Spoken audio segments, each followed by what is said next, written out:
Y quiero empezar, hermanos, como lo hago frecuentemente, haciéndole unas preguntas con el propósito de que empiecen a meditar en lo que quiero que se lleven en esta mañana en la predicación. Y quiero preguntarles, ¿ustedes han recibido algo valioso de alguien? Y no me estoy refiriendo necesariamente a un coche, ¿verdad? Algo valioso, bueno, me regalaron un coche del año, ¿verdad? No, a veces hay cosas inmateriales que no son necesariamente muy costosas, pero que tienen mucho valor para alguien. ¿Han recibido cosas valiosas de alguien? ¿Han respondido? ¿Han respondido de alguna manera a eso que han recibido? ¿A ese alguien que les ha dado algo? ¿Han respondido de alguna manera? Pero bueno, como les decía, a lo mejor nuestra mente está pensando en cosas materiales, pero no necesariamente. A veces se reciben cosas que no tienen que ver nada con lo material y también son cosas muy, muy valiosas. Y como por ejemplo les pudiera citar solamente el cuidado de sus padres. Sus padres han cuidado de ustedes, es algo valioso. Han recibido algo valioso. Cuando se recibe algo, yo, miren, pienso en tres tipos de respuestas. Hay algunos que solo reciben algo y ya, no pasa nada, ¿verdad? Les dan algo, lo reciben, se acabó. Creo que otro tipo de personas puede ser aquellas que reciben algo y lo agradecen, dan las gracias por eso que han recibido. Pero también hay otros que de alguna manera tratan de responder dando algo a cambio. O sea, reciben algo, a lo mejor algo material, y dicen, ay, me regaló esto y bueno, ahora yo voy a buscar y le regalo esto, ¿verdad? O si no es de dar algo material, bueno, a lo mejor la respuesta a eso, dar a cambio, puede ser hacer algo en favor de aquel de quien se ha recibido eso que se ha considerado especial. Tres respuestas: el que no hace nada, el que da las gracias o el que quiere hacer algo para aquel de quien ha recibido alguna cosa. ¿Tu hermano de cuál grupo eres? ¿De cuál de estos tres grupos eres tú? Bueno, ahora quiero que cada uno piense, y no quiero que lo diga, simplemente tómenlo en su mente y en un momentito más volvemos a eso. Pero en ese momento quiero que piensen, por favor, ¿qué es, mi hermano? ¿Qué es lo más grande, lo más valioso que tú has recibido de Dios? ¿Qué es lo más grande o valioso que tú has recibido de Dios? Ahora, ¿tú has respondido de alguna manera? O sea, no hiciste nada, o das las gracias, le diste las gracias, o has intentado hacer algo. Es más, ¿deberías hacer algo? Primera de Pedro, capítulo 1, versos 13 al 16, versículos que ya hemos leído. Y el versículo 13, vean, empieza diciendo, por tanto, así dice en nuestra Biblia, por tanto. Y ya saben, y hay que repetirlo para que nos vaya quedando muy claro, cada que nosotros encontramos esta frase en algún texto de la Escritura, bueno, esto debemos entenderlo como que estas palabras señalan, nos indican que lo que se va a decir está totalmente relacionado con lo que se acaba de decir. Por tanto, dice Pedro, él está conectando lo que va a decir en los versículos siguientes, lo que acabamos de leer nosotros, lo va a conectar con lo que Pedro acaba de escribir en los versículos anteriores. ¿De qué ha hablado Pedro? ¿De qué ha escrito allí en los versículos 3 al 12? En resumen, él ha hablado de la salvación, Ha hablado de la esperanza que debe tener el creyente debido a esa salvación. Y ha dicho ahí en el verso 12, ha hablado de cómo los ángeles los ángeles que están ahí en la presencia de Dios, ellos anhelan mirar la manera en la que Dios está operando esa salvación en favor de sus escogidos. Y entonces, debido a esa salvación, es que Pedro va a escribir lo que nosotros leemos en los versículos siguientes. Y esta es la manera en la que los creyentes deben responder a la salvación que han recibido de Dios. Estamos en el último domingo del mes. Ya saben, cada último domingo del mes celebramos la Cena del Señor. Pero también el tema de la predicación de este último domingo del mes, el tema general, acuérdense, es resultados de la salvación. Ese es el tema. Así como el primer domingo estamos tocando ahorita el Evangelio de Mateo, bueno, cada último domingo estamos tocando los temas de resultados de la salvación. Y ahora, mi hermano, quiero que vuelvas a lo de hace un momentito. ¿En qué pensaste? ¿En qué pensaste sobre la pregunta de qué es lo más grande y valioso que tú has recibido del Señor? ¿Cuál fue tu respuesta? Yo espero, mi hermano, que tu respuesta haya sido la salvación. Yo espero que eso hayas respondido. Porque no hay nada más grande que hayamos recibido de Él que nuestra salvación. Y tal como los lectores originales de esta primera carta del apóstol Pedro, nosotros también, debido a esa salvación, debemos responder de una manera específica. Y esa manera de responder a la salvación es vivir una vida santa. Esto es lo que nos dicen los versículos 13 al 16 que ya leímos, y sobre ellos vamos a meditar en este día. Y el título de la predicación obviamente se llama así: una vida santa. Y vamos a desarrollarla en dos puntos. El primero de ellos es el requerimiento. Hay un requerimiento en estos versículos, y ese requerimiento es vivir una vida santa. Iniciemos, dejemos el versículo 13 para el segundo punto, y vamos a ver los versículos 14 al 16. Y ahí en estos versículos, Pedro empieza diciendo, como hijos obedientes. Pedro declara algo que es evidente. Los creyentes son hijos. ¿Hijos de quién? De Dios, claro está, ¿verdad? De Dios, no hay duda. Pero bueno, si acaso alguien tuviera duda, bueno, solo tendría que ir al contexto para entender que efectivamente cuando Pedro está diciendo, hablando a los creyentes como hijos, está pensando en que son hijos de Dios. Y Pedro dice que los hijos de Dios deben ser obedientes, y otra vez aparece la obediencia. Hemos hablado de esto, de la obediencia, en algunas predicaciones anteriores, sea en algún punto de ella o comentado en alguna situación, alguna porción, pero hemos estado hablando continuamente acerca de esto de la obediencia. Y es que esta obediencia es algo básico, es algo esencial en la vida de los creyentes. ¿Se acuerdan? Dijimos hace 2 semanas que la obediencia es la medida de nuestro amor a Dios. En la medida en que nosotros amamos a Dios, es la medida en que nosotros obedecemos. Y Pedro está hablando aquí otra vez de obediencia. El tema está saliendo otra vez.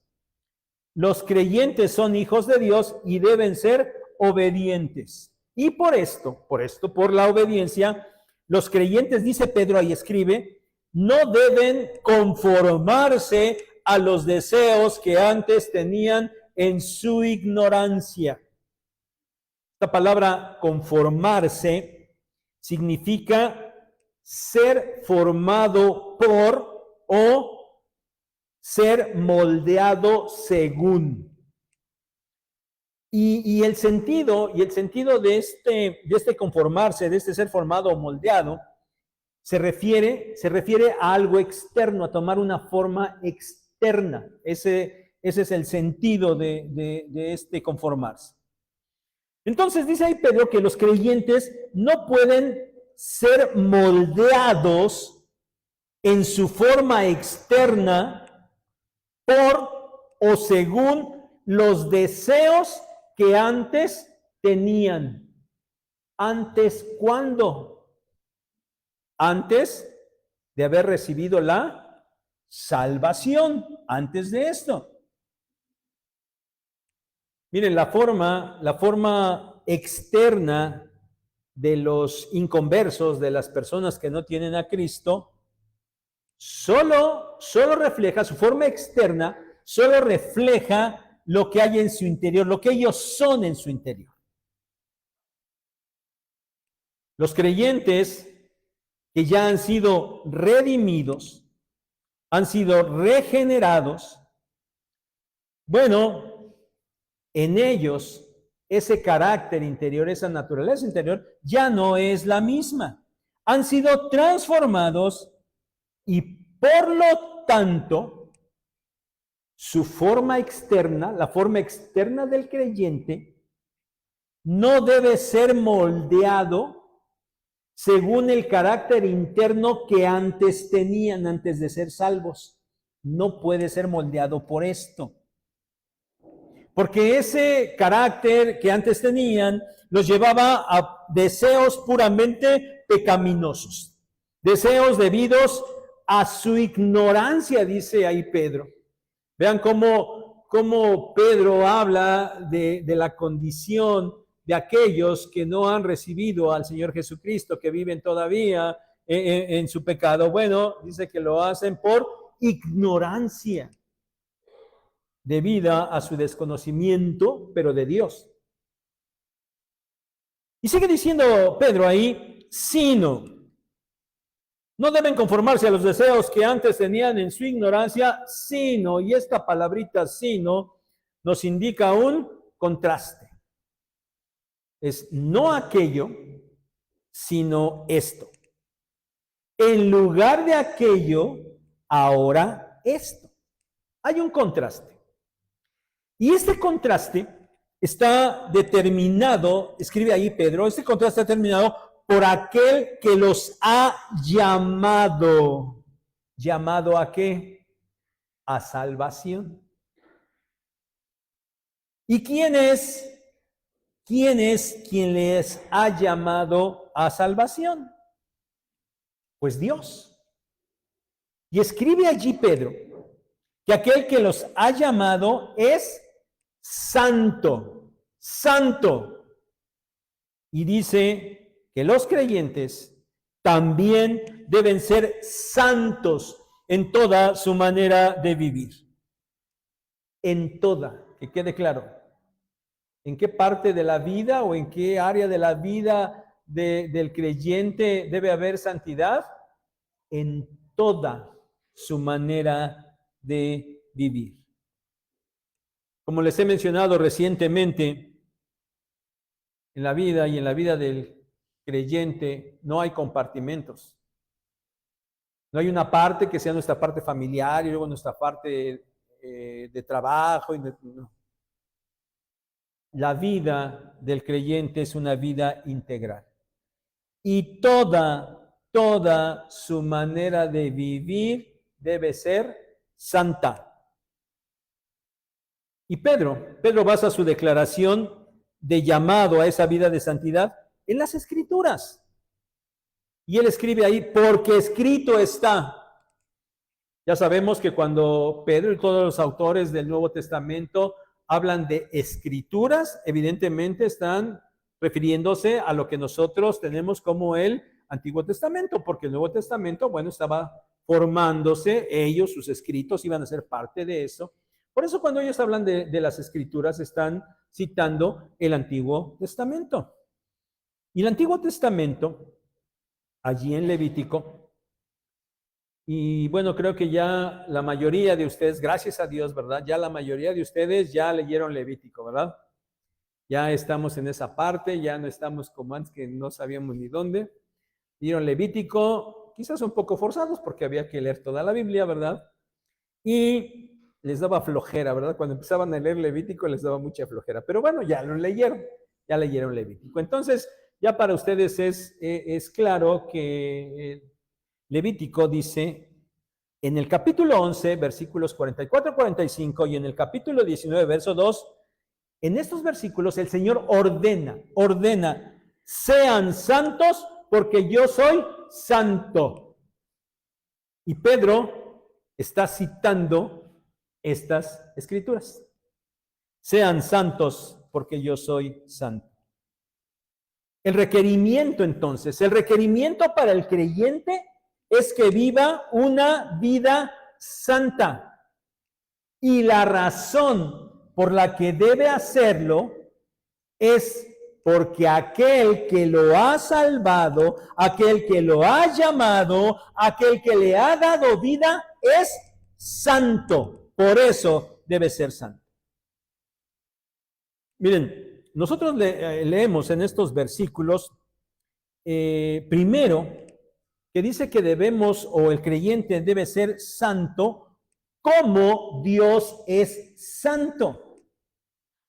Y luego leímos que debe ser santo porque Dios es santo. Ahora es creo importante aclarar que este requerimiento, cuando nosotros leemos que el creyente debe ser santo como Dios es santo, bueno, este requerimiento no se refiere a ser igualmente santo como lo es Dios, porque eso es imposible. Este cómo deberíamos entenderlo como ya que Dios es santo, sean ustedes santos. De hecho, esta idea la reforzamos con el por qué que encontramos en el versículo 16.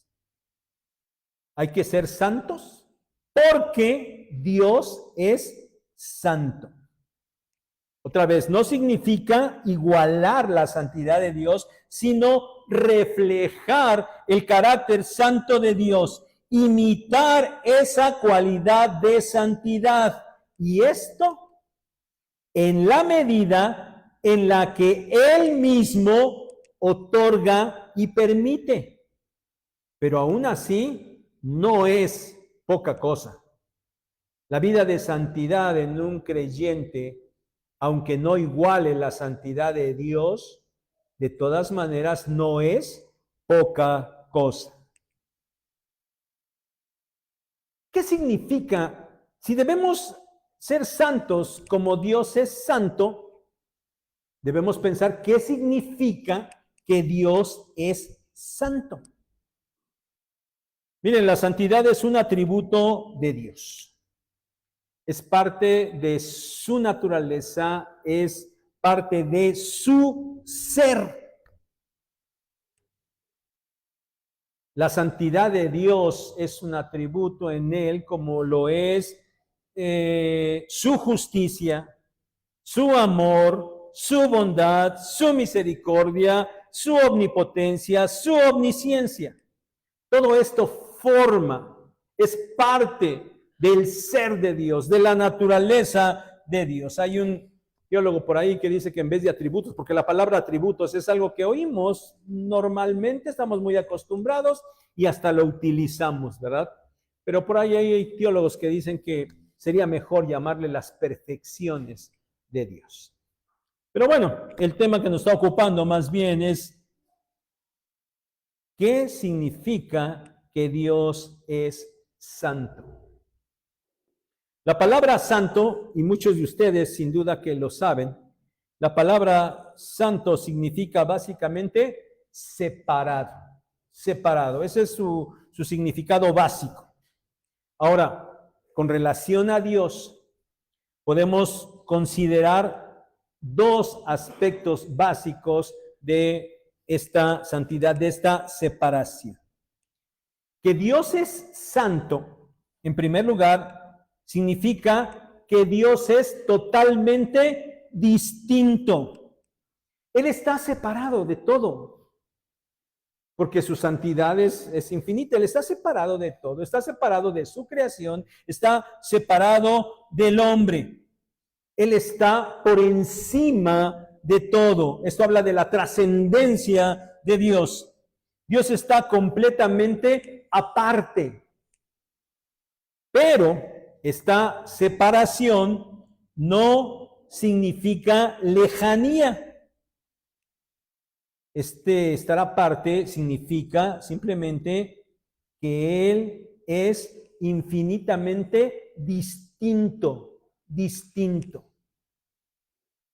Eso con relación a la santidad de Dios en primer lugar. Pero en segundo lugar, esto implica que Dios está también separado de todo pecado. Su santidad es la perfección moral de Dios, la perfección moral de Dios. Dios no tiene relación alguna con el pecado, Él está libre de toda imperfección y por eso, Él aborrece todo pecado. No puede haber pecado en su presencia. Ahora no vayamos a mal pensar y creer, ¿verdad? Y decir, oye, no puede haber pecado delante de la presencia de Dios y esto signifique que cuando algo pecaminoso o alguien pecador se acerca a Dios, entonces Dios huye y sale corriendo porque no puede tener ninguna relación con el pecado. No, eso no significa, nadie vaya a pensar por ahí. Lo que eso significa, que no haya pecado delante de Dios, es que su santidad es tan grande, tan inmensa, que si acaso algo pecaminoso se le acercara, quedaría destruido. Porque es el pecado el que no soportaría la presencia de la infinita santidad de Dios. Entonces, mis hermanos, de manera ya sencilla, ¿verdad? Y no es porque haya dicho algo muy complicado, pero de manera sencilla, digamos que Dios es santo significa que Él es distinto y que no tiene relación alguna con el pecado. Ahora, que los creyentes debemos ser santos como Dios es santo, ya dijimos, no implica que tengamos el mismo grado de santidad, sino que así como Dios es distinto y no tiene relación con el pecado, nosotros como hijos obedientes debemos ser santos. Primero porque Él es santo y esto es que nosotros debemos ser distintos del mundo pecaminoso en el que vivimos. Y significa que no debemos relacionarnos ni dejarnos moldear con los pensamientos y con las prácticas pecaminosas de este mundo. Y esto es, mis hermanos, en términos más prácticos, nosotros no podemos hablar como el mundo habla. Y digo, puedo poner muchísimos ejemplos y a su mente llegarán muchos más ejemplos, pero pocas cosas, digamos. No podemos hablar como habla el mundo, es decir, ¿cómo habla el mundo? Con groserías, con obscenidades, habla en doble sentido. Los creyentes no pueden hablar así. Hay muchos que lo hacen. Hay muchos que lo hacen. No podemos pensar como piensa el mundo. No podemos ver lo que el mundo ve. Hoy en la actualidad el mundo ve pornografía, ¿verdad? Implícita y explícita. Bueno, los santos de Dios no pueden ver lo que el mundo ve. No podemos escuchar lo que escucha el mundo. Por ejemplo, canciones que promueven todo lo que es contrario a los criterios y lineamientos de Dios. Y dicen una bola de aberraciones bien bonitas y ay, qué sentimentales, pero dicen cosas que, y curiosamente la semana pasada por ahí, en la combi estaba oyendo que dice, no sé qué estaba hablando, pero la frase que me hizo brincar fue, dice, esto ni Dios lo entiende. ¿Qué? Obviamente de esas cosas de romanticismo, de amores y desamores más bien, ese era el tema de la canción. Y por ahí dice, es que esto ni Dios lo entiende, ¿no? Dije, válgame Dios. Pero a veces los cristianos ahí están, ¿no? Bien felices con esa bola de cosas que dicen bien bonito, porque hacen sentir como yo me siento, ¿no? Pero que están totalmente contrarias a lo que Dios dice. Los cristianos no pueden oír cosas que el mundo escucha. Los cristianos, y creo que más las cristianas, no se pueden vestir como el mundo se viste, ¿eh? Es lo de moda, es lo de hoy, y la verdad es que a veces, digo, se apena uno, ¿no? Como dicen por ahí, pena ajena, ¿no? No pueden vestir como el mundo viste. No podemos actuar como el mundo actúa. No lo hagamos ni un poquito. Y no podemos hacerlo, porque si lo hacemos, lo que vamos, otra vez, miren, lo que vamos a manifestar externamente es la forma del mundo. Lo que vamos a manifestar externamente son los deseos que antes teníamos cuando no éramos creyentes. Y eso no debe ser. Porque nosotros debemos ser diferentes, diferentes. Ahora, esto no significa que nosotros entonces tengamos que salir del mundo, porque eso no es posible. Pero además, esa no es la voluntad de Dios. Y solo recordemos la predicación de la semana anterior. Estamos en el mundo, pero no somos del mundo. Pero precisamente, mis hermanos, porque estamos en medio de este mundo, nuestra santidad se debe manifestar en ser diferentes del mundo. No podemos tomar la forma de este mundo. Pero mis hermanos, igualmente debemos tener cuidado de no pretender manifestar la santidad solo como una mera apariencia externa, porque también hay quien lo quiere hacer.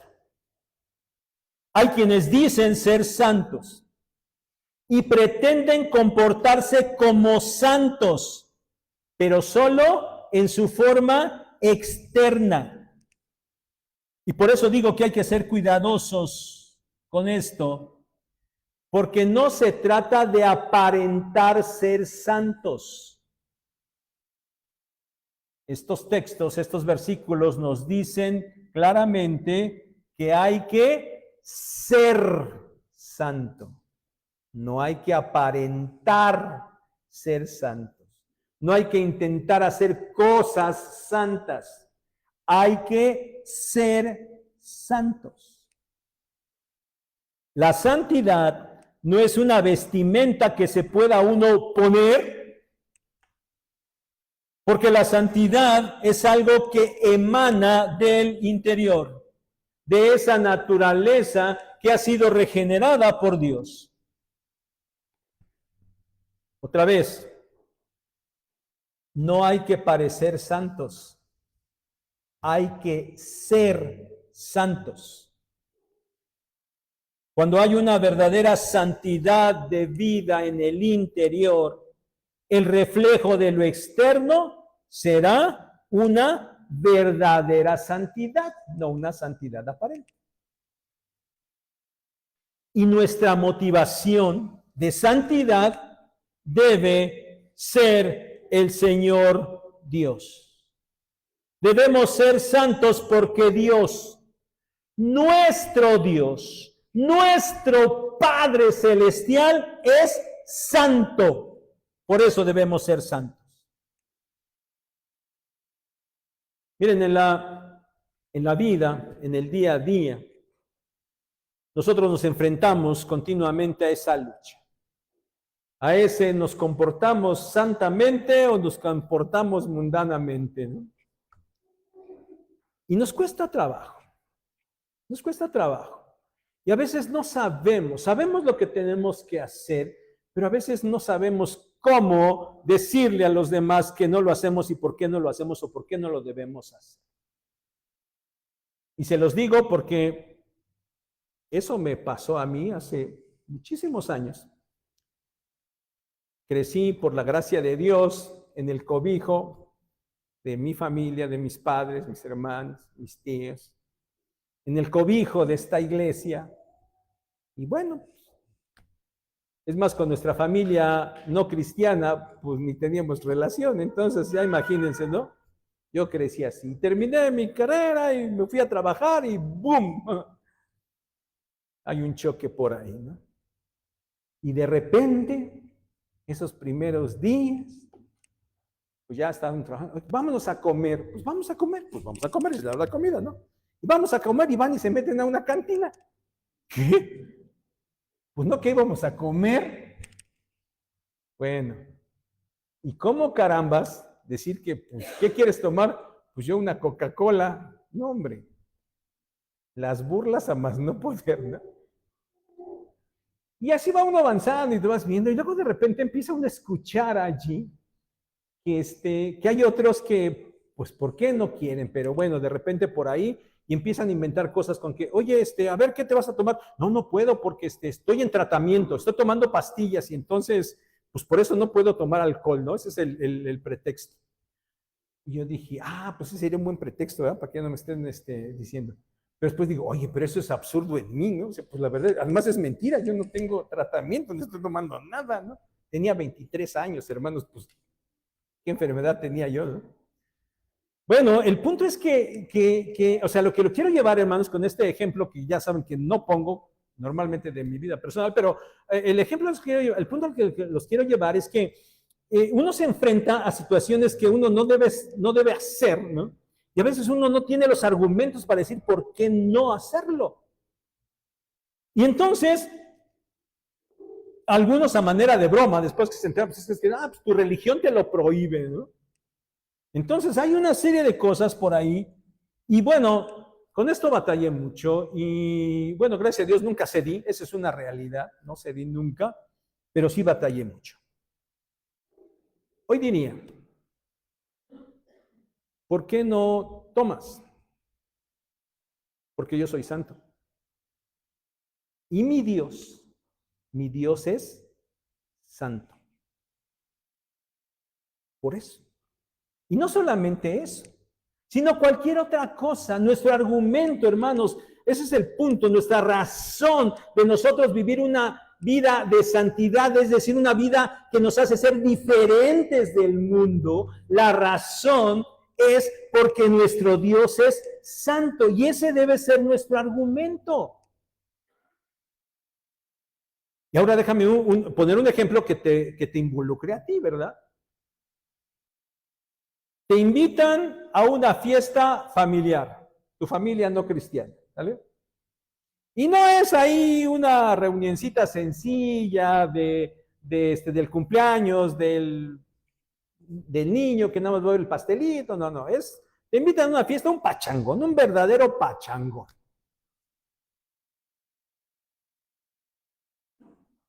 ¿Cómo hablas cuando estás ahí? ¿Cómo te comportas?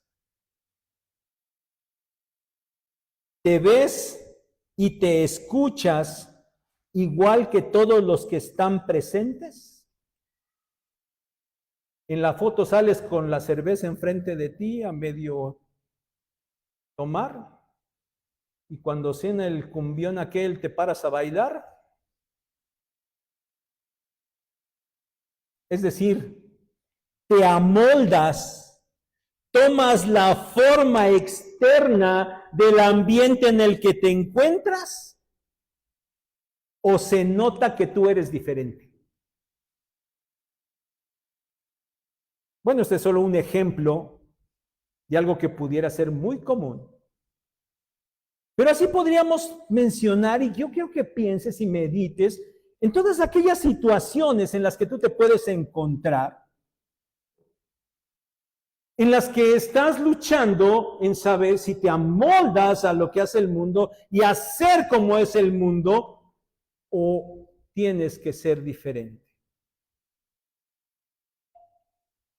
Tú tienes que ser diferente, porque nuestro Dios es santo. Y nosotros debemos ser santos, diferentes al mundo que nos rodea. Ahora, con esto que te acabo de decir, a lo mejor nuestra mente, porque eso es lo que pasa, nuestra mente empieza a pensar, ¿sí? Que una vida de santidad entonces consiste en puros aspectos negativos, que una vida de santidad es una vida de prohibiciones. Ah, sí, eso es lo que es la vida, ¿no? Pero no es así. No es así.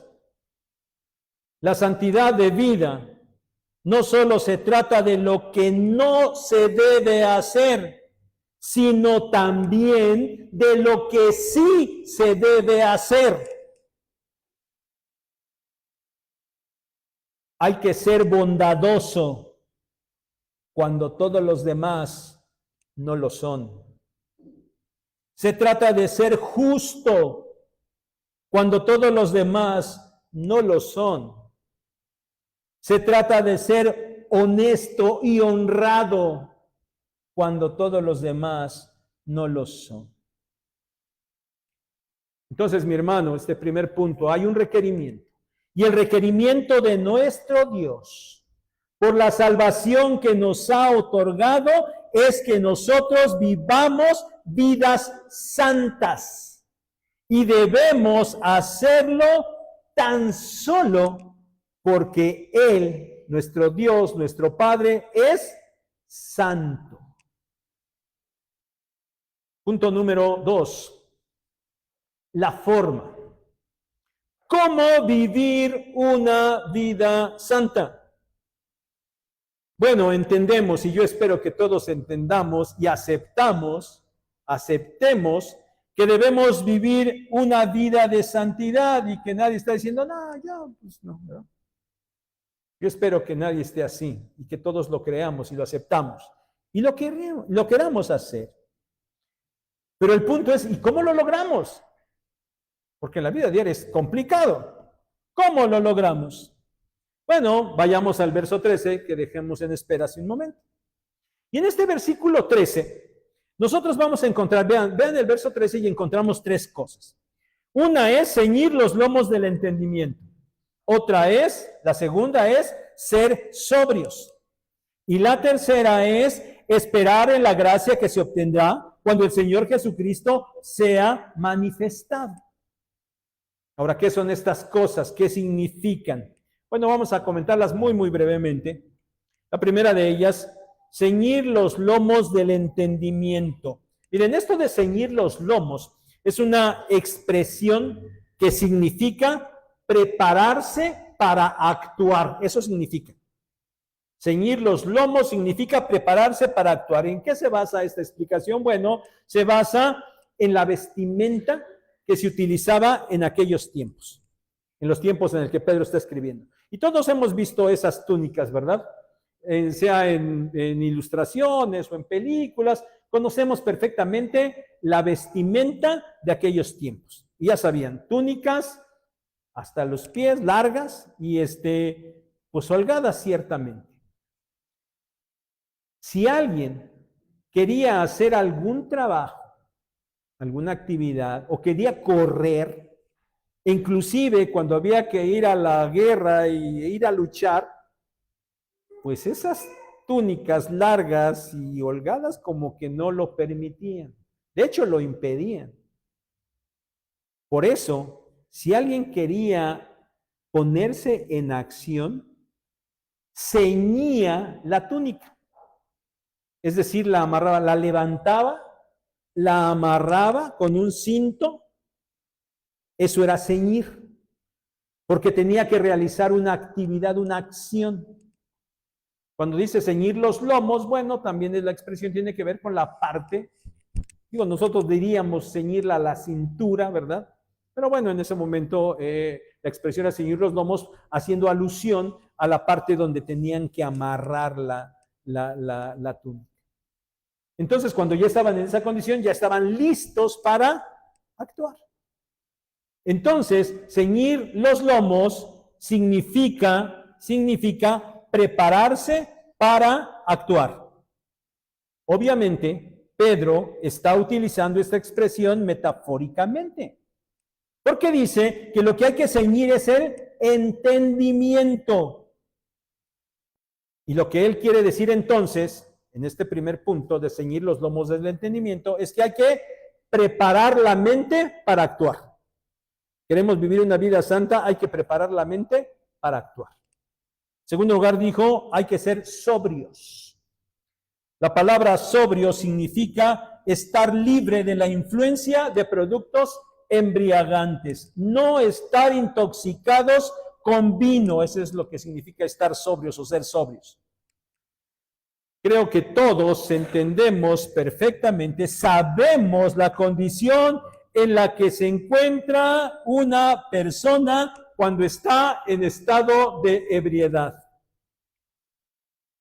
¿Ustedes han batallado con borrachos? Bueno, yo gracias a Dios no, ¿verdad? Pues bueno. Pero bueno, aunque no, sí sabemos, ¿verdad? Bueno, cuando una persona está así, entre muchas otras cosas, pierde el control de sí mismo, ¿no es cierto? Pierde el control, no tiene dominio propio. Y no se encuentra alerta. Si hay una emergencia en ese momento y suena la alarma sísmica, pues cuando ya todos vienen de regreso, él apenas va saliendo, ¿verdad? No sabe por qué, pero se sale. Esta es la condición en la que se encuentra alguien cuando está en ese estado de intoxicación alcohólica. Bueno, la palabra sobrio significa que no hay que estar en ese estado, pero esta palabra, aquí Pedro, como en todo el Nuevo Testamento, también la utiliza de una manera metafórica, ¿sí? Bueno, para ser santo debo de no estar borracho.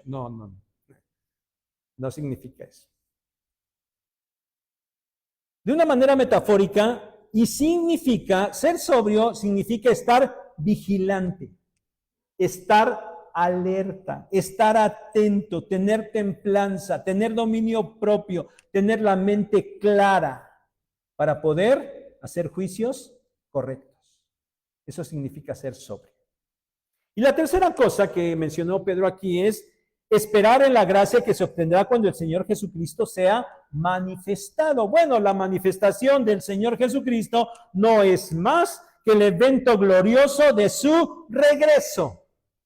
Y cuando eso suceda, como Pedro ha escrito en la sección anterior, en los versos 3 al 12, el creyente alcanzará la plenitud de su salvación y con ella recibirá su herencia celestial. Entonces, el creyente debe esperar esto. Y por esto no debe desviar la vista de las cosas celestiales. No debe distraerse en las cosas terrenales. Debe vivir su vida esperando el regreso del Señor Jesucristo, cuando esas bendiciones celestiales le serán otorgadas. Esto es lo que Pedro ha dicho al iniciar esta sección que leímos del 13 al 16. Ha dicho cosas que se deben hacer, versículo 13, por la salvación que se ha obtenido, versículos 3 al 12, y que apuntan a la santidad de vida que se espera del creyente, versos 14 al 17. Por esto, hermanos, podemos decir que en este pasaje, en este texto en el que estamos meditando hoy, para vivir una vida santa debemos, 1, preparar nuestra mente. 2, estar atentos en todo momento, alerta con dominio propio. Y tercer lugar, tener siempre presente el regreso inminente de nuestro Señor Jesucristo. Y por lo tanto, nuestra vida debe serle agradable siempre. 3 cosas. Vive una vida santa preparando tu mente. Hermano, estás en una lucha. Debes preparar tu mente para la acción. Porque la mente es el centro de las operaciones. De la mente, las cosas bajan al corazón y luego salen, se manifiestan en acciones. Pero todo empieza en la mente. Los inconversos tienen la mente entenebrecida. Y tú, mi hermano, estabas en esa condición. Y yo también, y todos estábamos igual. Pero el Señor ya nos regeneró y ahora tenemos la mente de Cristo. Por esto, mi hermano, no llenes tu mente con basura, con los pensamientos, criterios, ideas de este mundo, porque todo es pecaminoso. Cuando llenas tu mente de esto, ¿sabes qué va a pasar? Tu corazón va a atesorar esas cosas como algo valioso. Y como consecuencia natural, tus acciones serán lo que tu corazón dice que tiene valor. Pero si esos pensamientos están llenos de la basura del mundo, bueno, entonces las acciones serán las acciones del mundo, pecaminosas. Y entonces, mi hermano, te vas a parecer más al mundo. Pero tú debes ser santo, distinto, diferente del mundo. Por eso debes empezar con preparar tu mente. Vive una vida santa estando atento en todo momento. No te descuides ni tantito. No dejes entrar a tu mente los pensamientos del mundo. No te dejes intoxicar por esas ideas. Mira, mi hermano, no digas con arrogancia, esas cosas a mí no me afectan. Esas cosas mi vida espiritual no les afectan en nada. No lo digas porque eso es arrogancia. Porque si tú te descuidas, aunque sea un poquito, esas cosas van a empezar a entrar. Si tú te descuidas un poquito, bueno, entonces tú te empiezas a sentir cómodo y a gusto con las cosas del mundo. Tus defensas espirituales bajan, pierdes el dominio y empiezas a conformarte al mundo, no viviendo una vida de santidad. Por eso, mi hermano, alerta siempre. Un pequeño descuido momentáneo puede echar a perder muchas cosas. Vive una vida santa manteniendo la mirada en el regreso de nuestro Señor Jesucristo y en las bendiciones celestiales y eternas que recibirás cuando eso suceda. Por eso, mi hermano, no te conformes con obtener las cosas de los placeres de este mundo, porque tú obtendrás cosas infinitamente superiores a estas. Bendiciones celestiales. Lo del mundo es pasajero, falso, conduce a la muerte. Lo celestial es eterno y conduce a la vida verdadera. Por eso, mi hermano, valora lo celestial. El Señor arrebata a su iglesia en cualquier momento. ¿Cómo quieres que Él te encuentre en ese instante? Ojalá sea viviendo una vida de santidad. Bien, mi hermano, después de escuchar la meditación de esta porción de la palabra de Dios, ¿qué dices? ¿Qué dices? ¿Estás separado del mundo? ¿Eres diferente del mundo? ¿Estás impactando a los que te rodean porque tú eres diferente a ellos? No impactamos al mundo porque no vivimos vidas santas. Y mi hermano, si estamos meditando seriamente en esto, nos daremos cuenta de lo difícil que es vivir una vida de santidad, ¿no es cierto? Es difícil, pero sabes, a eso somos llamados. Ese es nuestro estándar. No lo podemos bajar ni un poquito. No tenemos opción. No es una sugerencia, es un mandato. Y por eso no se trata de si estás de acuerdo o no. Se trata de que seas obediente y lo hagas.